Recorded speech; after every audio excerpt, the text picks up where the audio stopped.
isn't it the case that the new strategy is one of endless delay by your government? Because if it was such a priority, it would surely be up and running now. I would categorically reject your assertion on this, Mr. Cooper. Oh, yeah. To go set down another stake in the ground, so to speak, in what is a moving goalpost with respect to getting the Foreign Influence Registry up and running.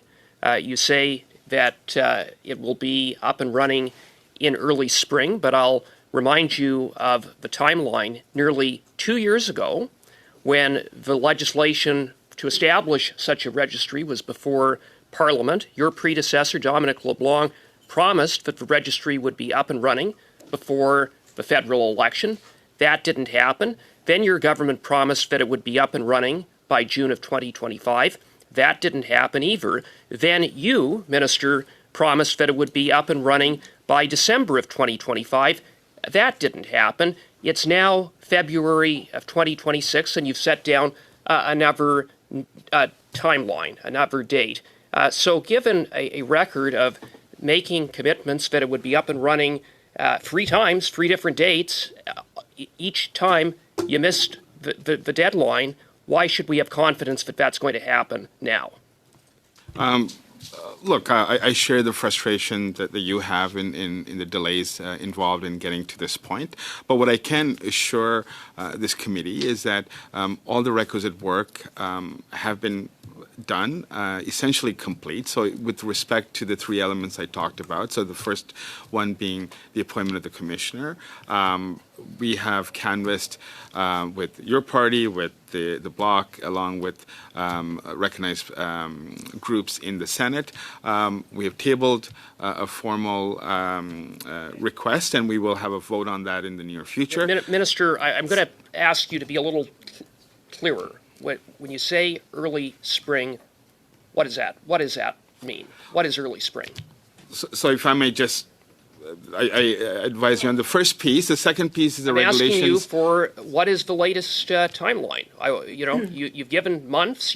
So what is the month? Is it April? Is it May? I'm not going to give you an exact month, Mr. Cooper, but I will say we are targeting, like the work has been done, right? So the first piece is the commissioner. Well, the second element is the regulations, which are ready to be finalized. With greatest respect, your government has dragged its feet, and I'll remind you that for years your government opposed and obstructed the creation of a foreign influence registry. Just before the 2021 election, then Conservative MP Kenny Chiu introduced a private member's bill to establish a foreign influence registry.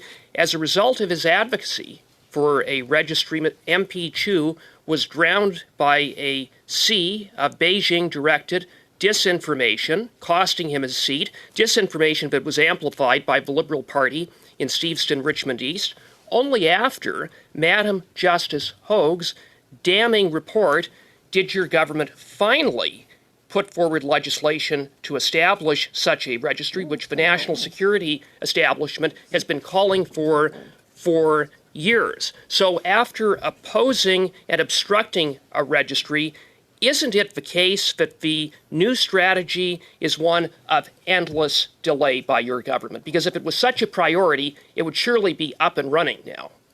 I would categorically reject your assertion on this, Mr. Cooper. What I will say is the commission itself, the initial Hogue inquiry was called by this government. When Prime Minister Carney formed government, it was a top priority for him.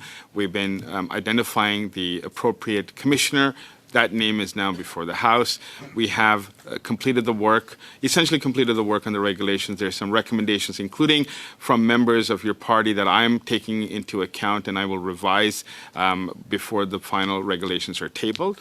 And then the system itself will be up and running. So my commitment to this committee and to all Canadians is that the registry will be up and running in the spring. Minister, the registry's not in place. The office isn't open, and it's been more than 2 years. And your government talks a lot about obstruction, which is ironic because Conservatives worked with your government to get Bill C-70 passed expeditiously in the last Parliament.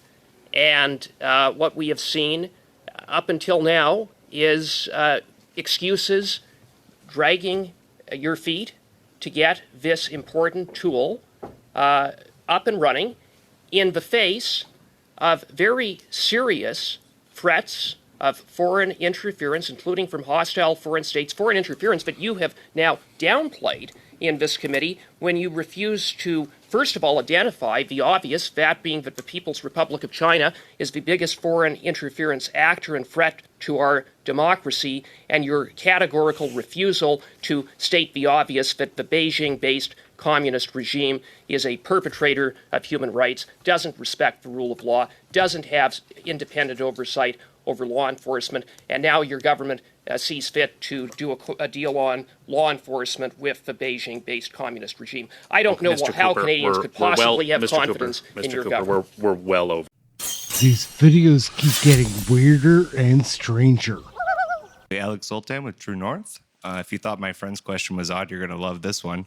I'm glad you self-assess that. Okay. How many genders are there? In terms of sex, there are 2. Thank you. Mark Carney is hiding from Canadians the full extent of his so-called strategic partnership with China.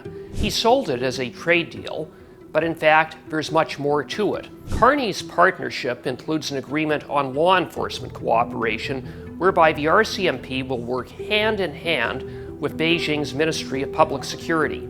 This should set off alarm bells. After all, the Beijing regime has no regard for the rule of law. They don't respect due process. They don't have an independent judiciary. There is no civilian oversight of the police, and they have an atrocious human rights record.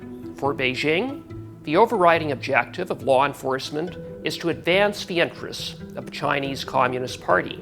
This is a regime that routinely uses law enforcement as a means for intelligence gathering and for political oppression. Criminal labels are frequently applied to political targets, not only in China, but around the world, including in Canada. Beijing's Ministry of Public Security is actively involved in foreign interference and transnational repression activities on Canadian soil. Chinese police have set up multiple illegal police stations in Canada to harass and intimidate Chinese Canadians. Chinese police operating illegally in Canada have even forced the repatriation of Canadians back to China.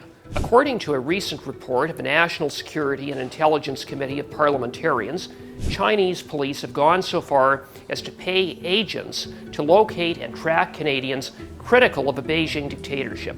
This is happening in Canada. Madam Justice Hogue, who headed the public inquiry on foreign interference, concluded that Beijing is the most active perpetrator of foreign interference in Canada. In the face of all of that, it is no wonder that less than a year ago, Mark Carney stated the obvious. I think the biggest security threat to Canada is China. But now, Mark Carney wants to partner with Canada's biggest security threat on matters of security. If there is any area that Canada should not be cooperating with Beijing on, it's on security and law enforcement matters. Don't just take my word for it. 10 Hong Kong diaspora organizations have sent an open letter to Carney expressing deep fear and anxiety about this agreement. Targeted communities are understandably worried that Beijing will use this agreement to expand its transnational repression activities in Canada under the guise of law enforcement. In the face of legitimate fears from communities targeted by Beijing,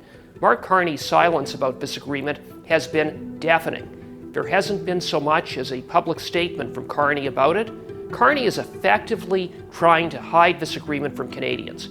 He has not released the full text of the agreement. As a result, we don't know if there are any safeguards or oversight mechanisms to protect Canadians from a regime that poses a significant national security threat. The bottom line is working with Beijing on law enforcement is outrageous. If Mark Carney truly cared about Canada's sovereignty and the safety and security of Canadians, he would never have entered into such an agreement with one of the world's most oppressive police states and human rights abusers. Mark Carney, do the right thing and pull out of this dangerous agreement immediately. Oh, yeah. Everyone has an opinion about Canadian federal politics. My name's Aaron, this is Canadian Looney. We're going to wrap it up. If you've enjoyed this video, please leave a comment below. Check out this playlist, check out this video. Thank you all so much for watching. Smash the like, hit subscribe. Aaron at Canadian Looney. Ciao for now. We'll catch you in the next one. Thanks again for watching. We're out.